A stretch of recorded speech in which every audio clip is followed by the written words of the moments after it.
Dun, dun, dun, dun, dun, dun, dun, dun, dun, dun. Meet the newest entry in regard to Hollywood's long-running trend of rebooting horror franchises. This is certainly not the first franchise to get this, and I'm sure it will not be the last. There's been many. From, let's say, Halloween, Scream, The Boy, Orphan. Hollywood likes to, look down the line and be like, okay, is there still money to be made in regard to new generations or returning fans of bringing back old properties? Jeepers Creepers is the newest one to get such treatment.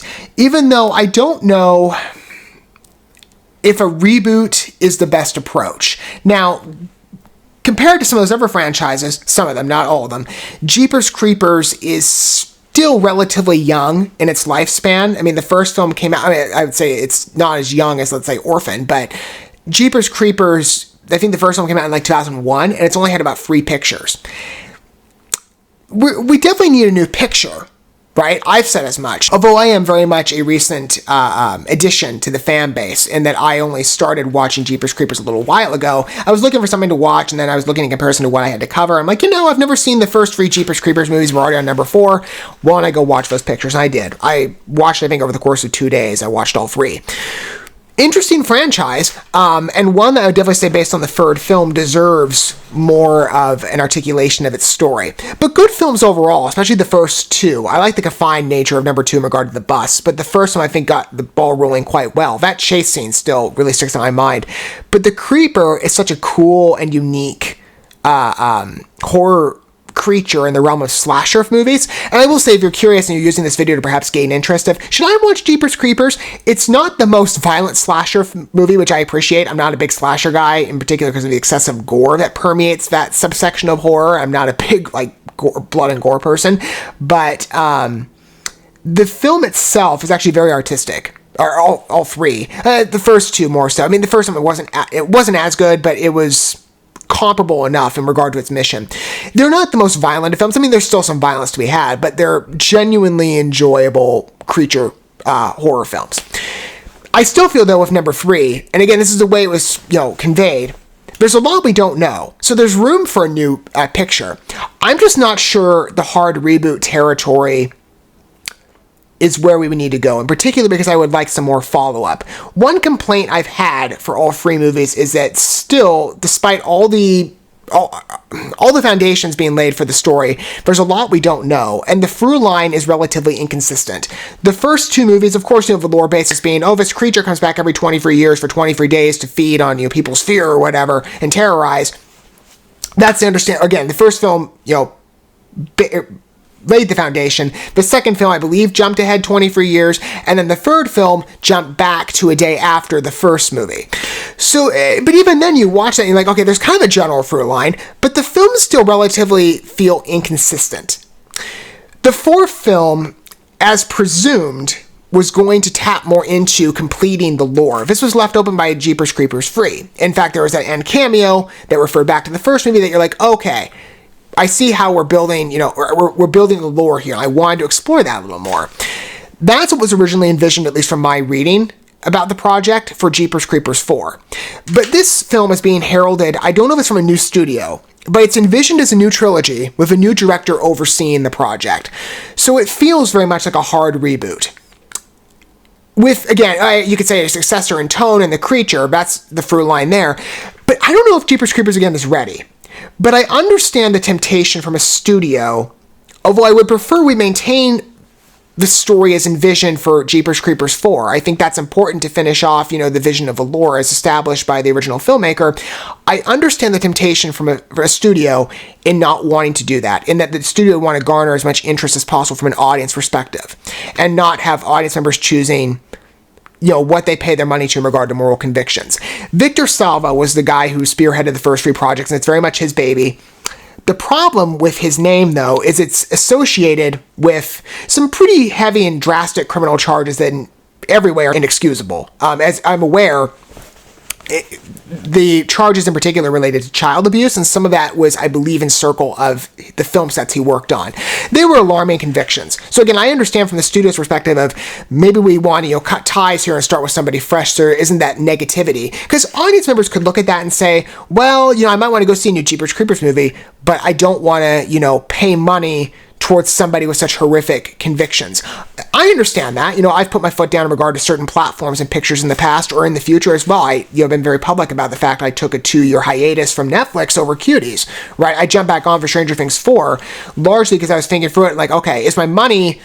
It's different from a film, right, where you go to a theater and you would be able to allocate money towards a certain project and perhaps choose to not go to another one. Your money wouldn't go there. Netflix, you're paying a flat fee for the service across the board, so you don't know where your money's being allocated. I didn't want to risk. I'm still not happy the project is there. I'm hoping the Texas indictment clears it up at some point. But with Netflix, you don't know where your money's going. So my concern was, well, if I pay Netflix for another subscription, am I going to be paying money towards Cuties? And that's not something I ever wanted to do based on how bad Cuties was as a film and how horrible that one was too. So that's only one example I've laid my foot down on. I could also say, if the new Aquaman movie, I've said I don't want to go see that in theaters on risk that I pay money towards Amber Heard. Anywho, because, I believe Johnny Depp in this case, and the trial only, cleared what I already believed originally. Audience members choose what they pay towards, right? Rather than just maybe on the basis of the film or the story. Sometimes audience members will look at the entire atmosphere of a movie, and I could see somebody from the perspective, again, of a studio being like, well, we don't want to risk an audience member saying, no, I don't want to go watch this picture because of affiliation of Victor Salva's name. But is there a way you could adopt his narrative or maybe rework it so that you wouldn't have to have his affiliation, but at the very least you could still maintain the intent? I mean, I don't know. Maybe that'd be an issue of like, how do we credit him to the lesser degree that he's not really directly involved? Again, I understand the ambition of a studio in looking at it this way. I don't know if that was the intention, but I don't want to sacrifice... Jeepers Creepers, I don't believe, was relevant to the charges. I know there was some talk, at least, that they pulled a scene from it, but at least in the final product, I didn't see any sign of it being like in any way related to what the filmmaker was doing. So I would want to isolate each situation, right? Because Jeepers Creepers should not pay the cost of Victor Salva's egregious behavior. But I feel like doing a hard reboot is an unnecessary step. Again, I understand the approach and I understand the intent. I just don't know... or the possibility of the intent. I just don't know if it's a favorable direction for the franchise, considering Jeepers Creepers is still relatively young. Let's go ahead, though, and take a look at the teaser trailer. And the trailer. I've got both pulled up. The teaser trailer is really short. I didn't originally see the runtime, by the way, when I queued it up first. But let's go ahead and take a look at the teaser trailer first, and we'll get a look at the trailer. I'm sure this won't probably take that long to jump between them. But let's see this hard reboot in action, or hard reboot, or whatever the reboot territory is. Maybe it's closer than I can presume, but I don't know. I'm like, I see concern. Here we go.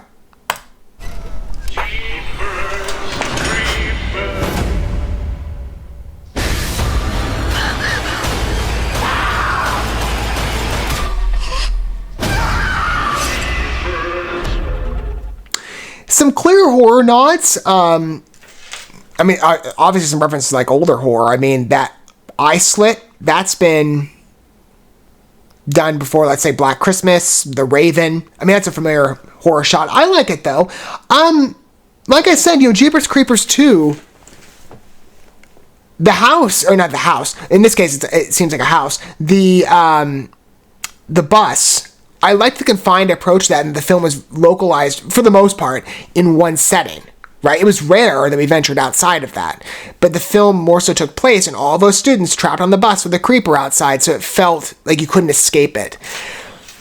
I like that energy, and the fact they began on the Jeepers Creepers tune, that was kind of cool.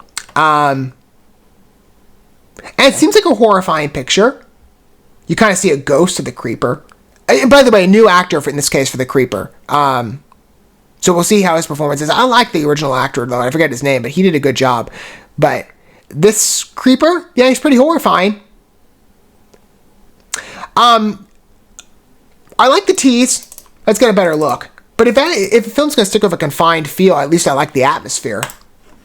I'm just curious to see, again, how extensive of a reboot is this. All right.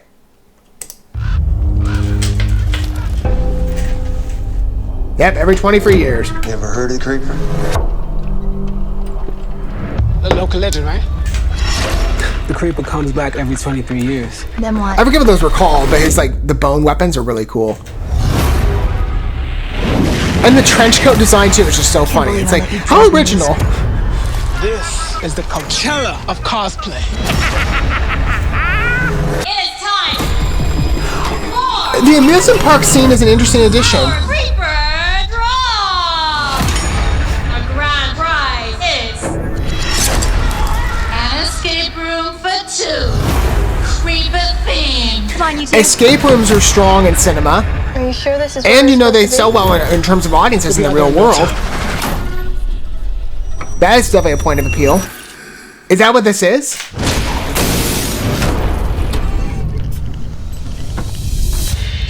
Because that'd be really cool. Again, I love escape room movies. What the hell is that?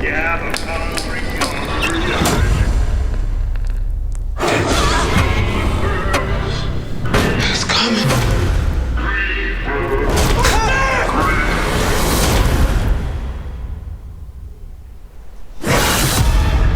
It's a trap. There's no way out. I really like the atmosphere of this movie. Was that a bear trap? Seems like a bit of a gorier picture than some of the other films, but I mean, the majority of those first films were very suspenseful.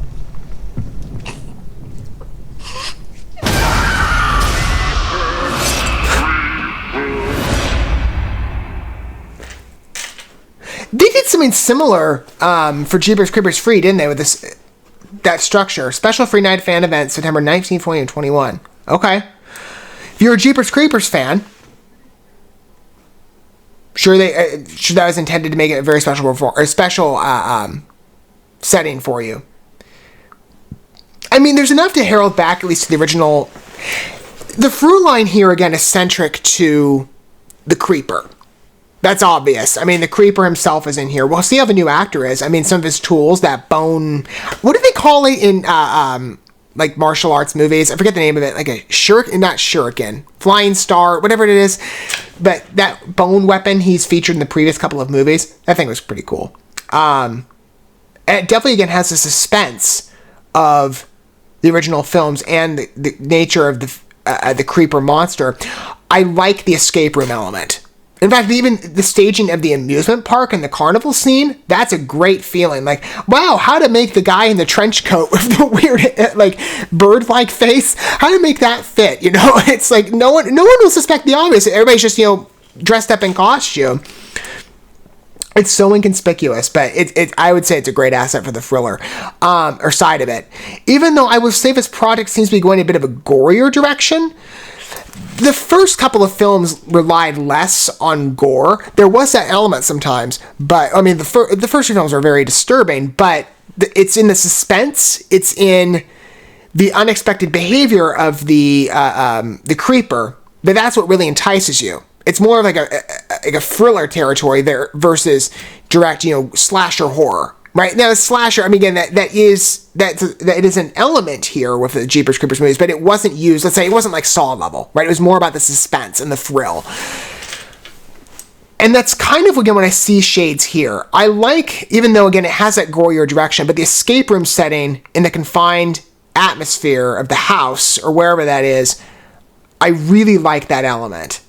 And look, there's the van. They got the truck in there again too. See, there's enough of a through line here to, again, marry this to the original tone and envisionment of the first couple of movies. So I feel, that it's reminiscent of the Jeepers Creepers movies, even if, again, perhaps I'd want to see a continuation of the lore.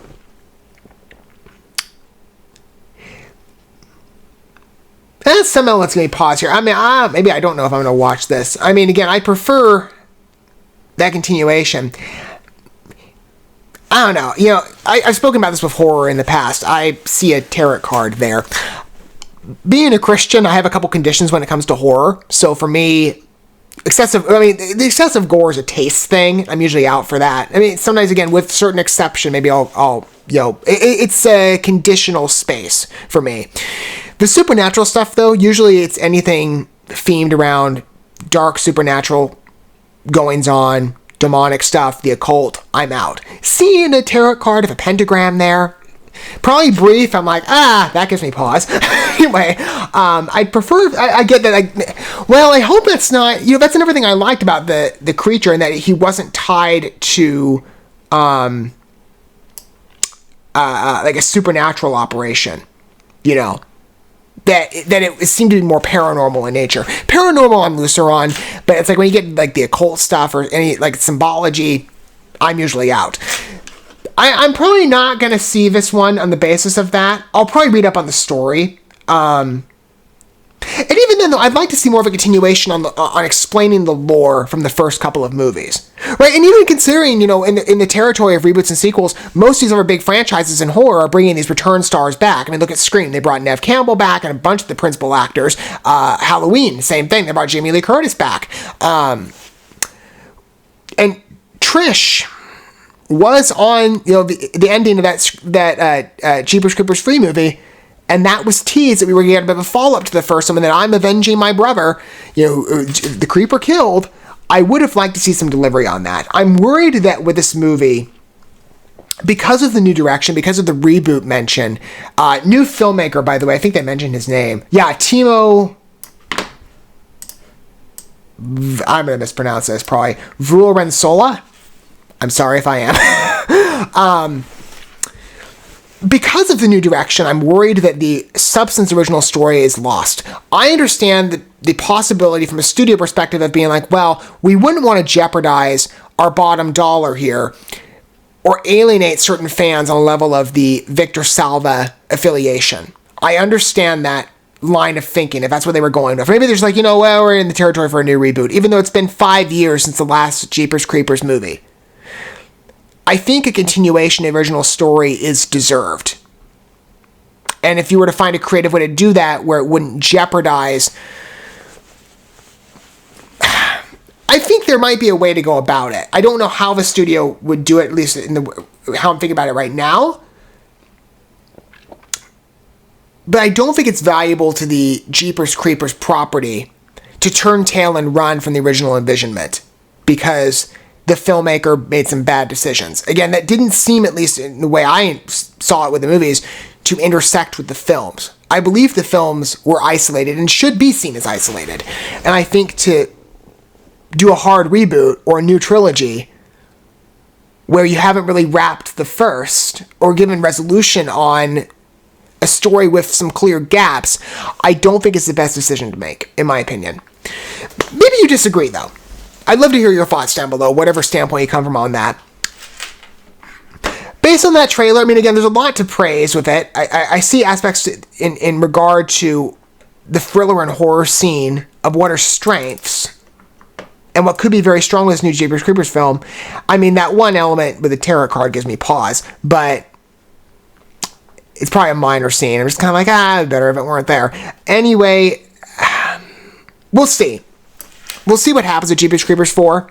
It could be something very special, in regard to maintaining the continuity, preserving that story, continuing it on. I have my doubts. The Jeepers Creepers story deserves some resolution, I think, to potentially abandon it. I mean, we've got a whole new cast here. And I'm sure they'll do fine. I'm just like, I want some closure, at the very least. I want some understanding of what was actually going on with the first couple movies in regard to the lore and the creature. And I feel that to deviate so much, I understand the temptation and the possibility of why, I don't think Jeepers Creepers deserves a fresh start just yet. I think it needs a little more room to sustain its original vision before rebooting. Thank you so much for watching this video. Before you bounce, feel free to drop a like and comment, subscribe to this channel with a ding on the bell, and share this video with your friends. And consider checking out the description here. There you'll find links to my other channels, as well as addresses to my other social media accounts and ways you can help support my work if you feel so inclined. May God bless you, and looking forward to when our paths cross again.